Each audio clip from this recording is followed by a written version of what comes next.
Salut, aujourd'hui c'est une petite vidéo juste pour parler du fait que en tant qu'illustrateur, en tant que créatif, on veut toujours être forcément avoir les meilleurs résultats possibles et on se demande comment réussir à faire la meilleure boîte possible, donc si on est freelance, ou comment réussir à se donner au maximum si on est dans une entreprise, si on travaille au sein d'une entreprise.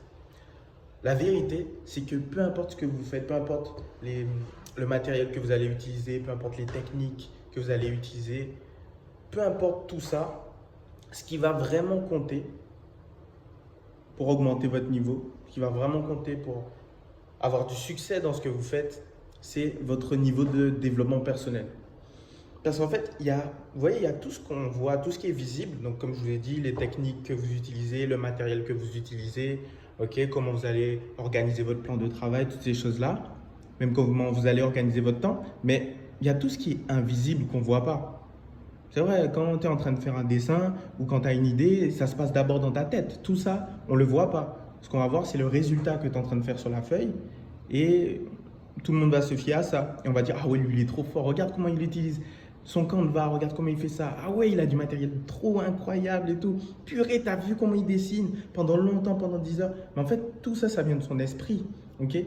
Dans quel état d'esprit est la personne qui a fait ce travail-là? Ok? Qu'est-ce qu'elle se dit tous les jours quand elle se réveille? En fait, il faut savoir copier à la fois tout ce qui se passe, tout ce qu'on peut voir. Donc ouais, si la personne a du bon matériel, c'est important de prendre, c'est important.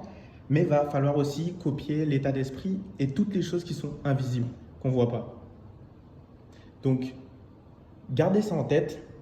Vous savez, il y a énormément de personnes qui... Voilà, après on est tous passés par là. On a regardé sur Internet. Moi, quand j'étais petit, quand j'avais 12 ans, je voulais absolument avoir une big tablette graphique. Je trouvais ça incroyable. Vous voyez les sortes de big tablettes Wacom? Je ne sais pas c'était combien de pouces, peut-être 22 pouces.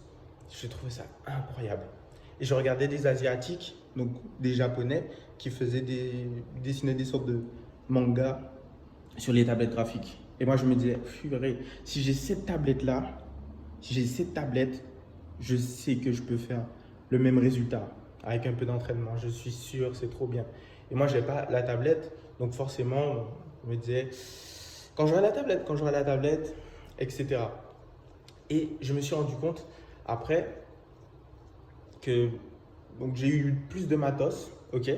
Et un jour, j'ai obtenu une tablette de la même qualité, une sorte de big tablette Wacom, pareil, 22 pouces, un truc énorme.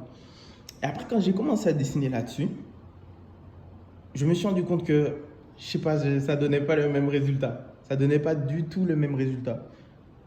Pourtant, je prenais mon temps, j'essayais d'utiliser les mêmes logiciels qu'ils utilisaient dans les vidéos que j'avais regardées, on va dire, pas 10 ans auparavant, mais peut-être 8 ans, 7 ans auparavant. Et en fait, je me suis rendu compte que je sais pas, il y avait quelque chose que j'avais pas. Je faisais les mêmes traits, je sais que j'avais un bon niveau en dessin. Et soit j'avais pas la persévérance de faire un dessin qui était aussi long, mais en tout cas, tout se passait dans la tête.